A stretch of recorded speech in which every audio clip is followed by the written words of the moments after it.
अच्छी चीज आती प्रदीप भाई, रिश्ता निभाने वाला, रिश्ता निभाने वाला आपकी हर गलती माफ कर देता है। रिश्ता निभाने वाला आपकी हर गलती माफ कर देता है, और जिसको नहीं निभाना ना, वो बिना गलती के भी तोड़ के चला जाता है।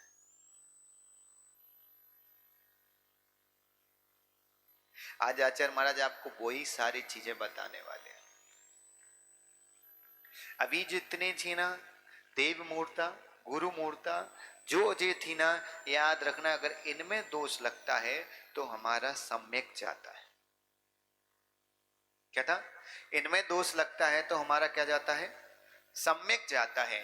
लेकिन आज आचार्य महाराज आपको मत बता रहे हैं, मत। तो ये मत जो हैं, अगर इनमें एक आध मद आ गया, किंचित कजाते थोड़ी देर के लिए आ गया, थोड़ा लंबी देर के लिए भी आ गया, तो याद रखना इनसे सम्यक तो नहीं जाता है। पर क्या होता है? सम्यक नहीं जाता, पर सम्यक की सुंदरता में कहीं ना कहीं कमी आ जाती है। प्रदीप भाई, हेमंत भाई, कभी कोई ऐसी सेट पहनी जिसमें कभी एक आध छेद हो गया हो? है? नॉर्मली सबको ही पहनना पड़ती है, जैसे अगरबत्ती लगाते या दिवाली आदि पे कभी एक चिंगारी गिरी या माचिस जलाते, हल्का सा छेद हो जाता है, फिर भी हम पहनते कि नहीं? पहन लेते। और आजकल तो वो क्या था, वो टेप आ जाता इस टाइप का कि गर्म करके चिपका दो तो महसूस भी नहीं होता है कि नहीं? आप देखो तो छेद हो जाता है तो हम पहन लेते कि नहीं? और अगर आपने ऐसे नहीं भी पहनी हो मामा जी, मान सकते कि ठीक है ऐसे नहीं पहनी हो, तो आप होली वाले कपड़े याद करो, वो कैसे होते? अब तो मानना पड़ेगा कि पहना है कि नहीं पार्टी जी? होली वाले कपड़े के समय हम पहनते। आपने मान लो कोई सेट पहनी, अचानक राकेश किसी व्यक्ति का कॉल आया कि कल शाम को या आज शाम को एक मीटिंग है, वहां तुम्हें आना है, और वहां का ड्रेस कोड है कि ब्लैक पैंट और व्हाइट शर्ट पहन के आना है, ठीक है? और अब तुम्हें दिमाग में था कि हमारे पास व्हाइट शर्ट है और थी भी घर में। अब तुम शाम को जैसे तैयार हुए, तुमने तनिष्क की मम्मी से बोला कि वो व्हाइट शर्ट निकाल दो, व्हाइट शर्ट और ब्लैक पैंट निकाल दो, क्योंकि हमें मीटिंग में जाना और मीटिंग का ड्रेस कोड है कि व्हाइट शर्ट और ब्लैक पैंट पहन के आना है। तो उसने जैसे ही व्हाइट शर्ट निकाली, आप पहनने को हुए, आपको दिखा कि नीचे साइड में हल्का सा उसमें कहीं सुई के कारण या कहीं कहीं हल्का सा जलने का हल्का सा मामूली सा छेद है। अब शर्ट पहनने के दो तरीके, या तो ओपन करके पहन लो, क्लोज करके। तो आपने क्लोज करके एक शर्ट पहन ली। अब आपकी शर्ट का छेद तो नहीं दिख रहा, किसी को दिख रहा? क्या नहीं दिख रहा? लेकिन अगर क्या होता है, पूरी पार्टी में घूम के आ जाओ, सब जगह घूम के आओ, तुम्हारे दिमाग में वो छेद दिखता कि नहीं दिखता?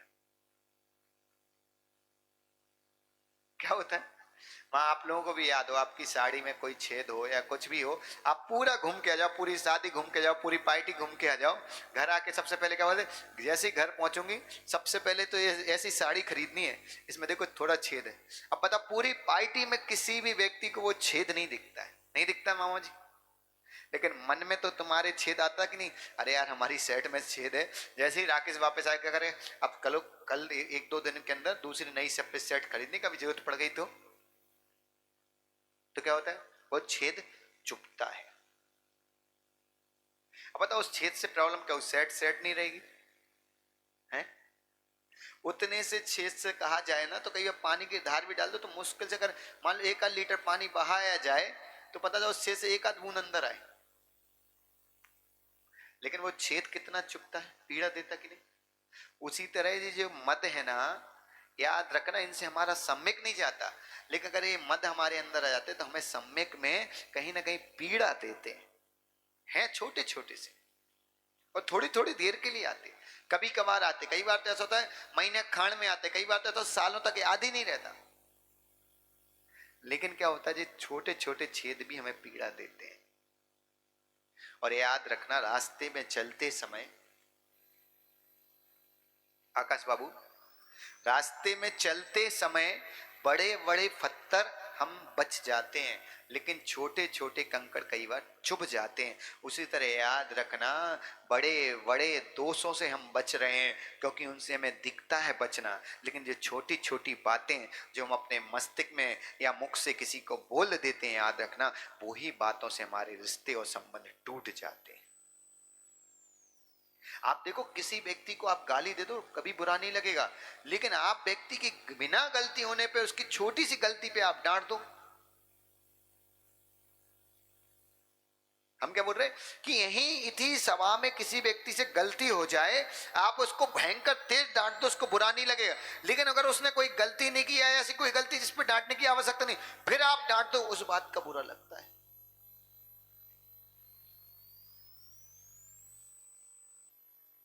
तो आचार्य महाराज कितनी अच्छी दृष्टि रखे कि हम प्योर सम्यक दृष्टि हो जाएं, कितना उपाय बता रहे।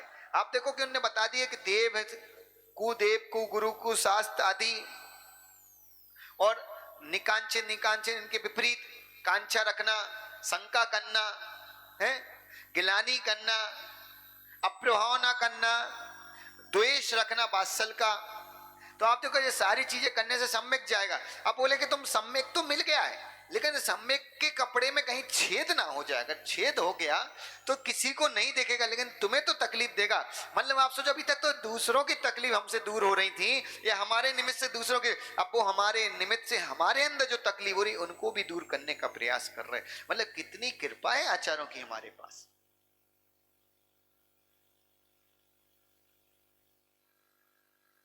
आपने कभी देखा राकेश, एक व्यक्ति, आकाश भाई, एक व्यक्ति गुलाब के फूल तोड़ता था और डंडी समेत लाता था। उससे वो तोड़ के ला रहा था, वहां से एक पहलवान टाइप का ठकट्टा व्यक्ति आया और उसने क्या किया, उससे जबरदस्ती मारा पीटी करके उससे गुलाब छीन लिए। वह व्यक्ति रोने लगा, और जब वह गुलाब छीन के जा रहा था तो गलती से उसी गुलाब का कांटा उसकी उंगली में लग गया, और जैसे उंगली में कांटा लगा उंगली में घाव होने लगा। तो शाम तक उसने डॉक्टर से कहा, तो डॉक्टर ने कहा देख भाई तेरा घाव इतना हो गया, अगर ये फैल गया तो दिक्कत होगी, एक काम कर तुझे उंगली कटवाना पड़ेगी। उसने उंगली कटवा ली। 4 दिन बाद पट्टी खोली गई। डॉक्टर बोला ये घाव तो और बढ़ गया, हो सकता है कि तेरा हाथ पूरा चला जाए, तो एक काम कर आधा हाथ कटवा ले। उसने आधा हाथ कटवा लिया। 4-5 दिन बाद फिर पट्टी खोली गई, वो घाव ठीक होने को नहीं। फिर वो डॉक्टर ने बोला देख तेरे पूरे जहर पूरे शरीर में फैल सकता है, अपना पूरा हाथ कटवा ले। उस व्यक्ति को पूरा हाथ कटवाना पड़ गया। उस व्यक्ति को समझ में आया इतने से कांटे से घाव कैसे हो गया। भाई जिस व्यक्ति से उसने गुलाब छुड़ाया था उसके चरणों में जाता, बता तू कोई मानते के तानते के क्या किया तूने, कि आज तक हजारों बार कांटे चुभे लेकिन आज तक मुझे तकलीफ नहीं हुई, लेकिन आज इतनी तकलीफ कि मेरा हाथ चला गया, मेरे प्राण दांव पे लगे, तूने ऐसा क्या कर दिया। तो वह व्यक्ति पता क्या बोलता है, वह शब्द याद रखना, वह व्यक्ति बोलता है कि मैंने कुछ नहीं कहा, मैंने तो बस इतना ही कहा कि देख परमात्मा, इसने मुझे अपनी ताकत दिखाई, अगर तेरे में ताकत हो तो तू अपनी ताकत उसको दिखा देना। अब बताओ ऐसे समय में, ऐसी कंडीशन में परमात्मा किसके पास आएगा मदद करने, जिसको परमात्मा के प्रति विश्वास होगा। आपकी जेब से कोई व्यक्ति, राकेश यहां तक बताऊं, मामा जी जा रहे हैं और जाते जाते रास्ते में इनको एक 500 का नोट डरा मिल जाए, गिरा हुआ, ठीक है, इनने वो नोट को जेब में रख लिया, और जब बीच मार्केट में पहुंचे और वहां किसी व्यक्ति ने इनकी जेब काट के वो 500 का नोट निकाल लिया। अब बताओ मामा जी हकीकत बताओ, बुरा लगेगा कि नहीं लगेगा ही, स्वाभाविक बुरा लगेगा, स्वाभाविक बुरा लगेगा। अब बताओ वो 500 का नोट हमारा था हमारी कमाई का था नहीं था, उसके बाद भी हमें बुरा लगता कि नहीं। हमें कहीं 500 का नोट गिरा मिल जाए और उस नोट को उठा के अगर हमने जेब में रख लिया, और जेब में रख भी लिया, तो क्या होता है, अगर उस नोट को कोई गलती से निकल जाए, गिर जाए, या हो सकता है कि आपने कोई चीज निकाली उसमें गिर जाते, कई बार पैसे गिर जाते कि नहीं। अगर वो गिर गया तो हकीकत बताओ, वो 500 का नोट गिर गया तो आपको बुरा क्यों लगता है।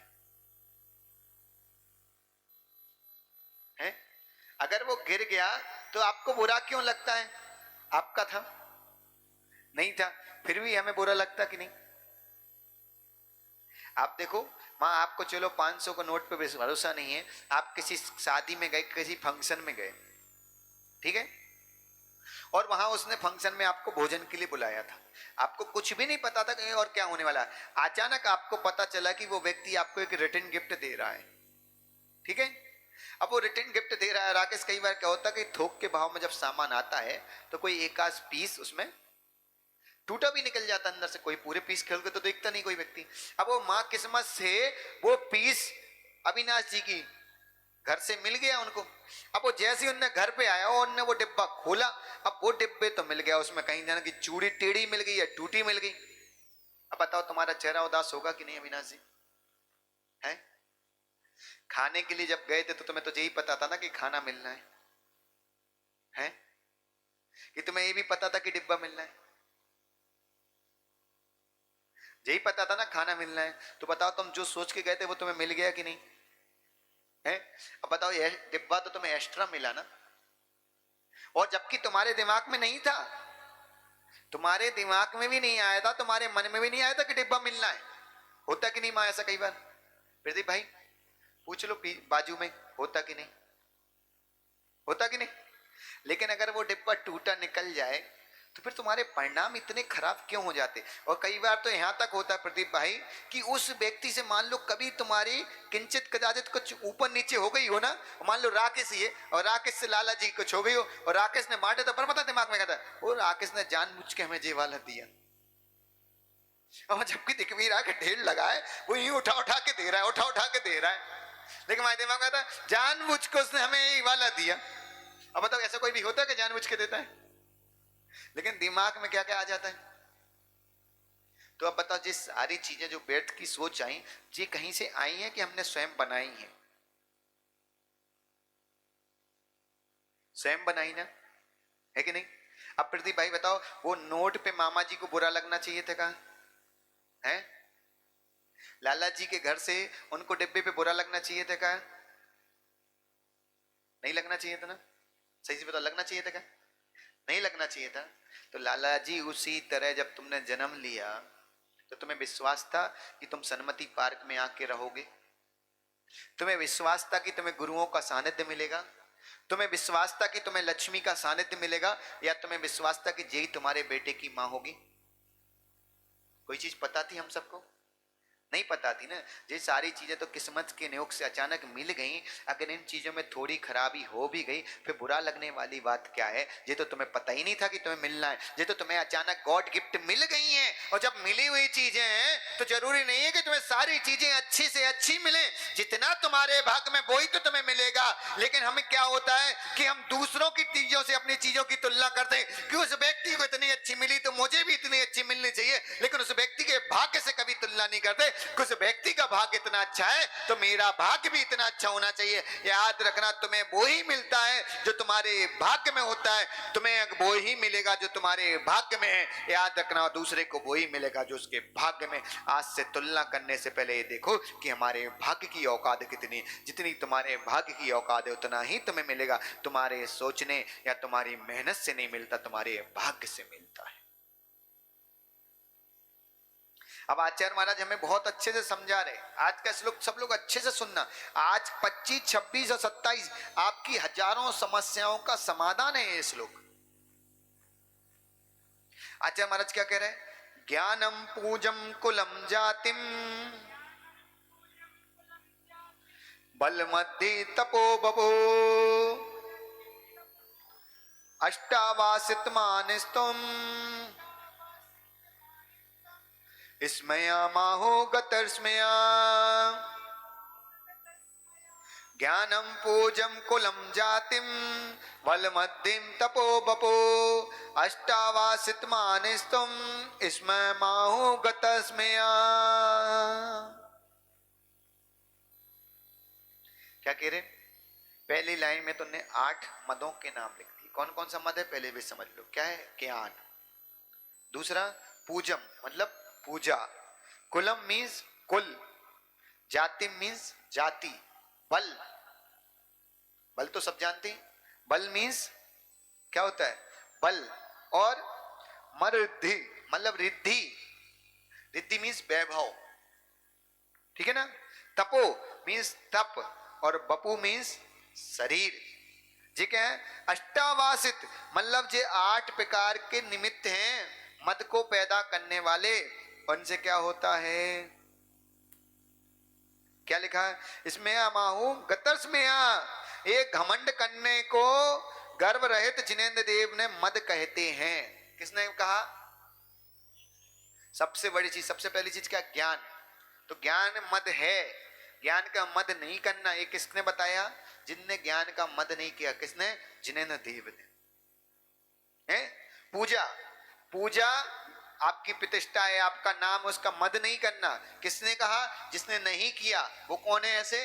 जिनेन्द्र देव। मतलब ये समझो कि आठों की आठों चीजें जिनेन्द्र देव के पास मद रूप में नहीं है। बताओ आठों चीजें जिनेन्द्र देव के पास हैं कि नहीं है? राकेश बिना पीछे मुड़े बताना कौन बैठा है? बताओ। नहीं बता पाओगे? चलो अशोक जी से पूछ लो। अशोक जी तुम्हारे पीछे कौन बैठा है? तुम्हारे पीछे अकेले वही, और कोई नहीं बैठा? देखो मुड़ के देखो, मुड़ के देखो कौन बैठा है। जस्ट पीछे देखो पहले कौन बैठा, पहले देख लो, लफड़ा हो जाएगा नहीं तो तुम्हारे साथ। हल्का बैठी कि नहीं? अब तुम बोल रहे मामा जी, तो मामा जी हल्का कैसे हो जाएगी? अब मामा जी को समझ लो कि दिन में 10-10 बार खाना पड़ेगा जब जाके कहीं हल्का जैसा कुछ हो पाएगा। अब बताओ अशोक जी, तुम्हें पीछे मुड़ के देखना पड़ा कि नहीं? बिना पीछे मुड़े देख पाते क्या? नहीं देख। अब सीधे बैठ जाओ, कोई दिक्कत नहीं। आप बताओ, जब हम पीछे मुड़ के देखना पड़ता है, जब हमें कहीं जाके दिखता है कि नहीं? है अशोक जी, अभी कौन सी कितनी तारीख को संडे था? 10 तारीख को। उसके पहले कितनी तारीख को था? 3 तारीख को। है 3 तारीख को शास्त्र पाद प्रक्षालन की बोली किसने ली थी? अब यहां किसी को याद है? क्या करना पड़ेगा उसके लिए? लोकेश के पास जाके रजिस्टर खुलवा के नाम देखना पड़ेगा, देखना पड़ेगा आपको। क्या हमें भी याद नहीं है? तुम क्या सोच रहे है ना? तो ये सारी चीजें क्या है, आपको याद है क्या? नहीं है ना? कुछ भी पता है क्या? नहीं पता। आपको देखने के लिए पीछे मुड़ना पड़ता, सामने देखने के लिए आंखें खोलना पड़ती, दाएं देखने के लिए दाएं मुड़ना पड़ता, बाएं देखने के लिए बाएं मुड़ना पड़ता, ठीक है ना? लेकिन परमात्मा को ऐसा करना पड़ता? आप बोल रहे अशोक जी, आपको तो ये भी याद नहीं है कि आपने कहां कहां दान दिया, ठीक है?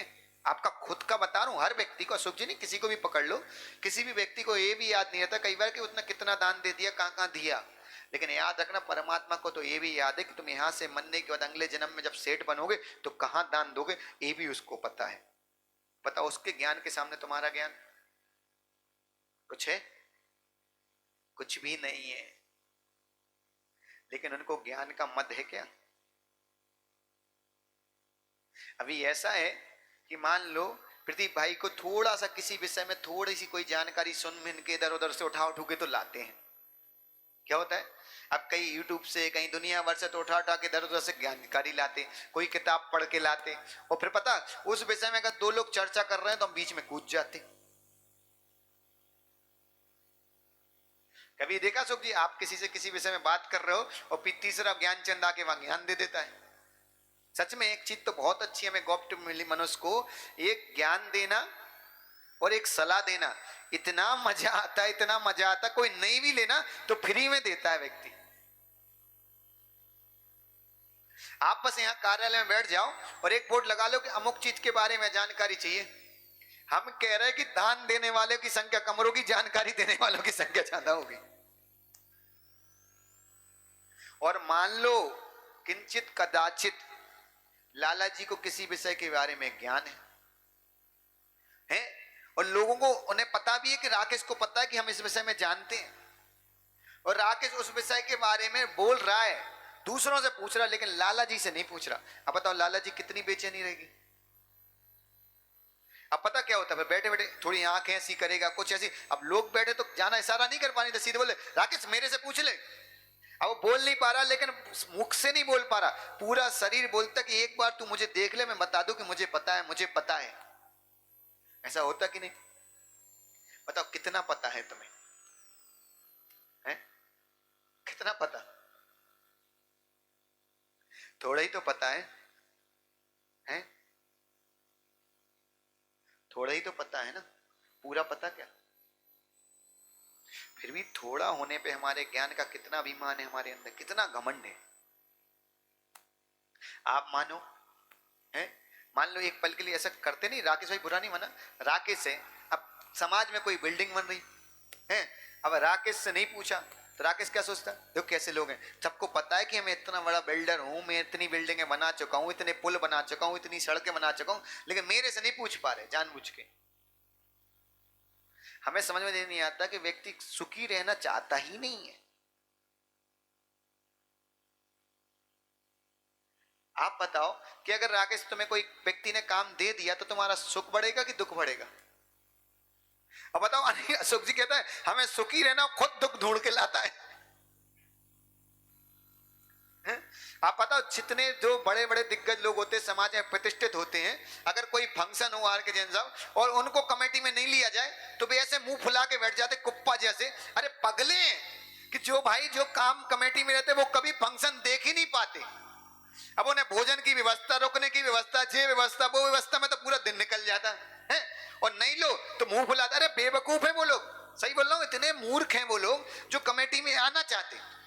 अरे तुम्हें नहीं लिया तो तुम्हें खुश होना चाहिए कि समाज ने तुम्हें फंक्शन देखने के लिए फ्री छोड़ दिया, लेकिन वे ऐसे मुंह फुलाते, उनको इज्जत उसमें ही दिखती कि हमें कमेटी में लिया, उसमें इज्जत है। अरे वो इज्जत काय काम की, 4 दिन बाद तो भूल जाते कौन सी कमेटी, काय की कमेटी।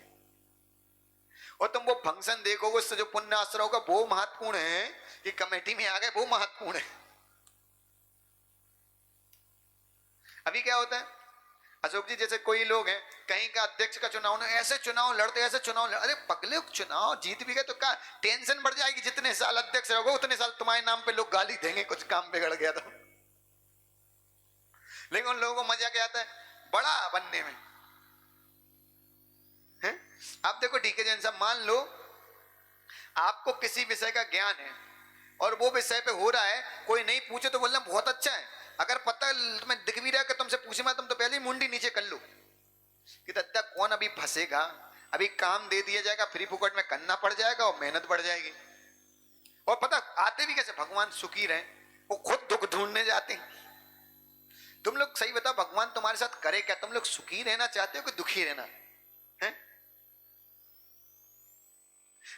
हम भगवान के पास आकर सुख जी, हर व्यक्ति बोलते भगवान सुख दो सुख दो, और जब वो सुख देता है तो बोलते भगवान हमें चुना नहीं, हमें कमेटी में नहीं लिया, हमसे पूछा नहीं, तो भाई तुम चाहते क्या हो? हैं? तुम सुख चाहते हो कि दुख चाहते हो?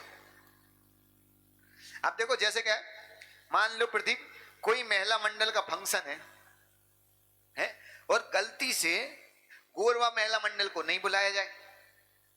अब एक गोरवा महिला मंडल कमेटी तो ठीक है, चातुर्मास कमेटी, प्रदीप जी की तो ऐसे प्राण ले लें, खूब कमेटी में जाने का पड़ रहा है, दिन भर जाते हो वहीं बैठे रहते, देख लो अपने अपन को नहीं बुलाया, तो उनसे कहना परमेश्वरी हरो, अरे नहीं बुलाया तो अच्छा, पहले मेहनत करोगी तो तुम देख नहीं पाओगी, अरे कम से कम तुम्हें देखने के लिए तो छोड़ दिया कि शांति से देख सको। लेकिन क्या होता है, नहीं हमें क्यों नहीं बुलाया, हमें क्यों छोड़ दिया, तो ये किस कारण से होता? ज्ञान के कारण। और वास्तव में हमारे पास ज्ञान कितना है? राकेश तुम्हें बिल्डिंग बनाना आती है, ठीक है, अब बताओ प्लास्टिक की बाल्टियां कैसे बनती, बना लोगे तुम? तो उसके लिए प्लास्टिक की जो बाल्टी बना पाता उसके पास ही जाओगे ना। राकेश भाई तुम्हें बिल्डिंग बनाना आती है? अशोक जी तुम्हें फैक्ट्री चलाना आती है, अब बताओ तुमसे हम कहीं बिल्डिंग बना के दिखाओ तो बना पाओगे क्या? जो बस तुम याद रखो, तुम में 1 या 2 गुण ही हैं, बाकी चीजें तुम्हें नहीं आती हैं। मां आपको रोटी बनाना आती है ना, दुकान चलाना, तो अब कभी भी घर में लड़ाई मत किया करो कि हम ही तुम्हें बना बना के खिला रहे हैं, तो याद रखो कि मानते हैं कि आपको रोटी बनाना आती है इसलिए आप रोटी बना के खिला रहे हैं, उनको व्यापार करना आता है इसलिए पैसा, रखो कि दोनों के बिना घर नहीं चलता है। लेकिन क्या होता, माँ कहती अरे हम तो दिन भर बना बना के थक गए खिला खिला के। तो भाई वो भी तो कमा कमा के तुम्हारे लिए ला रहा है, अगर वो लाएंगे नहीं तो आटा कहां से आएगा, आटा नहीं आएगा तो रोटी कहां से बनेगी।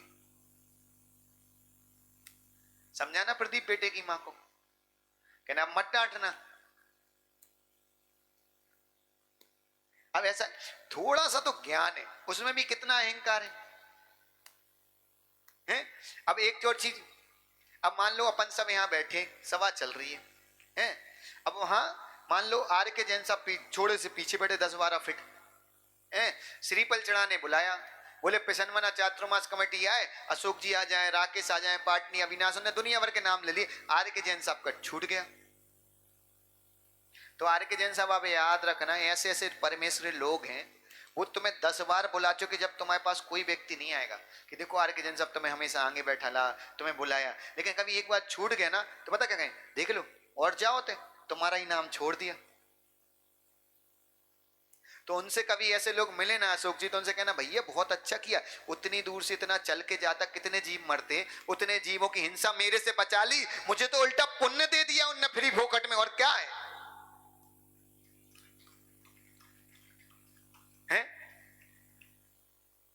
लेकिन क्या होता है प्रदीप, आप कभी देखना 100 बार बुलाया गया, उसके लिए कभी भी तुम्हारे पास आके एक व्यक्ति नहीं बोलेगा कि तुमसे बुलाया गया, लेकिन गलती से अगर एक बार छूट गया कमेटी से, या हो सकता है कि बोला हो अपन नहीं सुन पाए, या हो सकता है लिखा है वो व्यक्ति नहीं पढ़ पाया, लाइन छूट गई, किंचित इंसान है ना बोलने वाला, छूट भी गया तो लोग फिर पता तुम्हें पास आएंगे, देखो अशोक जी तुम खूब पैसा दान कर रहे हो, खूब करने में, देखो तुम्हें को नहीं बुलाया, तुम्हें नहीं बुलाया। कहना भैया जब हमें बुला रहे थे जब तो तू मेरे पास एक भी बार कहने नहीं आया कि मुझे बुलाया, और जब नहीं बुलाया तो क्या होता है, बताने आ गया कि नहीं बुलाया, तो जी क्या का अभिमान है, ज्ञान के कारण। या तो हमारा ज्ञान घमंडित हो जाता है और दूसरे लोग हमारे ज्ञान को घमंडित कर देते हैं। कई बार ऐसा हो जाता है, ज्ञान इतना सा हमारे पास, उसमें भी इतना घमंड भर के रखा हमने, उस ज्ञान में इतना घमंड भर के रखा कि आप कल्पना नहीं कर सकते हैं। अब दिलीप रोजा आहार देने आ रहा है, गुरु जी उसको रोज बाजू में खड़ा कर रहे हैं, अब किंचित कदाचित मान लो कभी ऐसा हो जाए कि कोई बाहर से आ जाए या कोई और आ जाए, वो आके खड़ा हो जाए, ठीक है, कई बार गुरुओं की भी मजबूरी होती कि उसको अलग नहीं कर सकते। अब बता उस दिन इतने दिन से दिलीप खड़ा हो रहा है, एक व्यक्ति नहीं जाएगा दिलीप तुम वहां खड़े हो रहे हैं, और जिस दिन खड़ा होने नहीं मिला या हो सकता है उसको एक आध गिलास देने मिला और पीछे हटा दिया, उस दिन देखो दिलीप आज देखो उनके भक्त आ गए तो उन्होंने तुम्हें हटा दिया, होता कि नहीं? तो भाई अगर हटा भी दिया तो बताओ जो व्यक्ति तुम्हें पास में बुला सकता है उसको हटाने का अधिकार नहीं है? तो याद रखना कि जो लोगों का ज्ञान है वो हमेशा कसायों को बढ़ाने में लग रहा है या कसाय बढ़ने में लग रहा है। आचार्य महाराज कह रहे कि ज्ञान का अभिमान मत करो, थोड़ी सी बुद्धि है उसका सदुपयोग करो।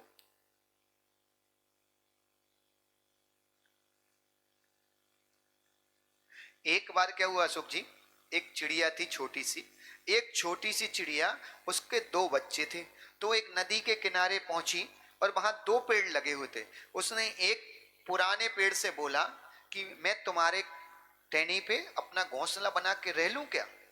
तो पेड़ ने उसको मना कर दिया। दूसरे पेड़ के पास गई, दूसरे पेड़ ने हाँ कर दिया, दूसरे पेड़ पे उसने घोंसला बनाया, रहने लगी। 15-20 दिन बाद क्या हुआ कि बहाव आया, नदी का इतना तेज बहाव आया कि वो पहला पेड़ टूट के बहने लगा, और जैसे ही पहला पेड़ बहने लगा तो चिड़िया बोलती देखो तूने मुझे मना किया था, देखो आज पर भगवान ने तेरा हिसाब क्लियर कर लिया। तो पेड़ बहते बहते क्या बोला कि बहन मैंने तुम्हें इसलिए मना किया था कि तुम्हारे छोटे छोटे 2 बच्चे थे और मेरी जड़ें कमजोर हो चुकी थी, मैं नहीं चाह रहा था कि मेरी जड़ कमजोर होने के कारण तुम भी मेरे साथ बह जाओ। कई बार लोग तुम्हारा हित ही सोचते हैं, लेकिन हमारी ये पापी बुद्धि है कि लोगों के हित को नहीं समझ पाती, हम उसमें अहित समझ के दुश्मनी खड़ा कर लेते हैं। कई बार ऐसा होता है, मान लो कई बार ऐसा हुआ कि राकेश किसी बात को तुम किसी को समझाने गए, तुम उसका हित ही सोच रहे हो, लेकिन उस व्यक्ति की अगर बुद्धि नहीं चल रही अच्छी तो वो तुम्हें अहित ही समझेगा। और हम तो हमेशा बोलेंगे, कभी आर के जैन साहब एक बार अशोक जी को समझाने का किसी विषय पे, नहीं समझे, दूसरी बार समझा, नहीं समझ, तीसरी बार से तो नियम कर लो, जाना ही नहीं है। अभी 2 बार में तो क्या हुआ, थोड़े से भाव खराब हुए, तीसरी बार चले गए तो दुश्मनी खड़ी हो जाएगी। वो सुधरे ना सुधरे, याद रखना। अशोक जी ने किसी भी व्यक्ति को लेना, कोई व्यक्ति सुधरे ना सुधरे, याद रखना कि दुश्मनी खड़ी हो गई तो कब तुम्हारे जीवन में कष्ट पैदा कर दे इसकी कोई गारंटी नहीं होती है। तो अब क्या है, अब अपने ज्ञान को सम्यक में लगाना है। अभी हमारा ज्ञान क्या, मिथ्या में चलता है? होता कि नहीं? अब मानो किसी किसी रिश्तेदार के यहाँ शादी है, और कई बार क्या हो जाता है कि जो बिल्कुल अपना खास व्यक्ति होता है वही उसका ही नाम छूट जाता है, क्योंकि उसका दिमाग में तो हमेशा रहता है इसको देना, और लिस्ट बना देना, लिख लेंगे और भूल गए। अब भूल गए, छूट गया, तो फिर हम क्या कहते हैं, देखो हमें नहीं बुलाया। फिर लोग भी तुम्हारे पास आते, देखो दिलीप तुम खूब खास बन रहे थे, राकेश के खूब खास थे, राकेश ने देखो अपने फंक्शन में नहीं बुलाया। तो वहां यहां बोलो भैया कि जरूरी थोड़ी, हम जब खास थे ही तो खास लोगों को बुलाने की आवश्यकता है, नहीं बुलाया तो हम खुद चले जाएंगे। अगर वो व्यक्ति भूल गया, हो सकता है जानबूझ के नहीं छोड़ा, तो वहां जाके मैं पता तो चल जाएगा। लेकिन क्या है, अगर गलती से छूट गया तो फिर सबसे पहले दिमाग हमें नहीं बुलाया, अगली हमारे यहाँ होने तो इससे बड़ा करूंगा, इससे अच्छा करूंगा, और देखना उसको उसको बता बता के करूंगा, लेकिन बुलाऊंगा नहीं। अब बताओ वो व्यक्ति दोषी कहलाया कि तुम व्यक्ति दोषी कहलाए हैं पार्टी जी? ऐसे में बताओ वो व्यक्ति गलत है कि तुम गलत हो? और पता नहीं सामने वाले से, ओ मान लो सामने वाले ने छोड़ भी दिया, मान लो जानबूझ के ही छोड़ा, तो बताओ उस व्यक्ति ने छोड़ दिया तो तुम्हें छोड़ने का किसने कहा? तुम्हारे ज्ञान में ही आया ना कि अपन भी छोड़ दो। तो बताओ ऐसे रिश्ते चलते हैं क्या? अगर सामने वाला छोड़ भी दे, सामने वाला छोड़ भी दे तो तुम मत छोड़ो, तुम उसको पकड़े रहो। वो नहीं बुला रहा तो तुम उसको और डबल बुलाओ। अशोक जी की नीति खेलो करो। इसमें अशोक जी बड़े चालू हैं। ये कहते जरूर कि मूर्ख हैं, लेकिन याद रखना ये बहुत समझदार हैं। जितने समझदार हैं, जो पहले ही कोई कुछ कहे तो उससे पहले हाथ जोड़ लेते। अब बताओ तुम क्या कहोगे? कुछ कह सकते क्या?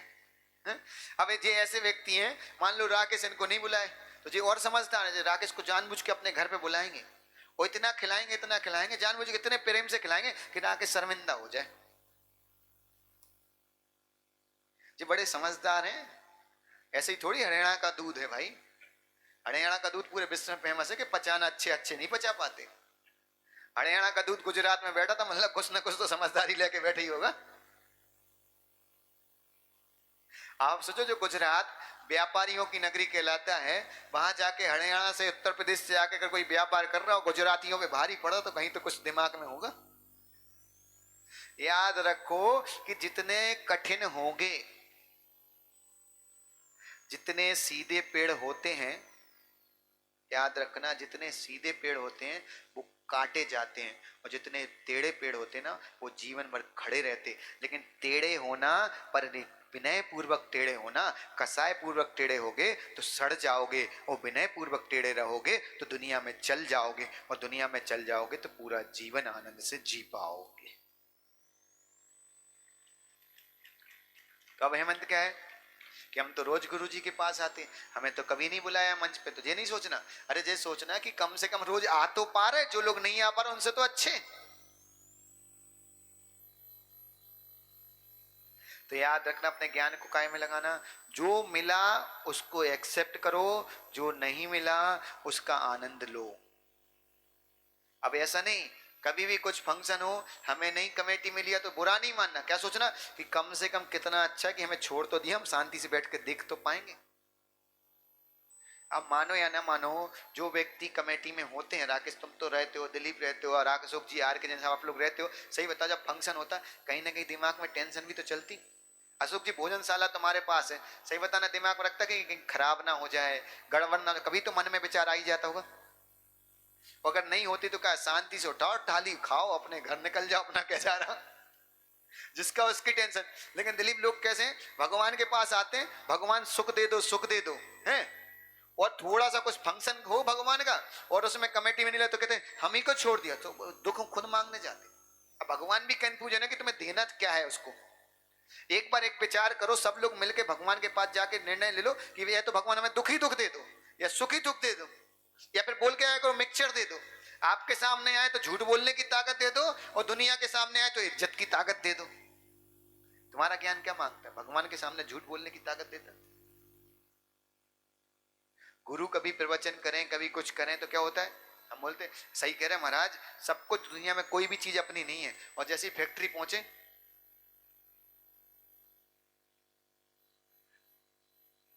है, है कोई व्यक्ति सबसे ज्यादा तुम देखना, जो व्यक्ति बोले ना राकेश कि हमें सम्मान नहीं चाहिए, हमें सम्मान नहीं चाहिए, वो इसलिए नहीं बोलता सम्मान, वो इसलिए बोलता बार बार कि हमें चाहिए।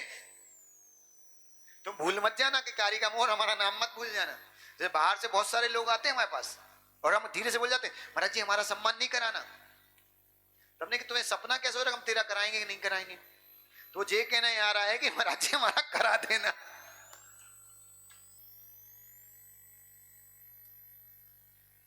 तुम्हारा ज्ञान क्या है? हमारा ज्ञान ऐसा है कि नहीं माँ? ऐसा हमारा ज्ञान है।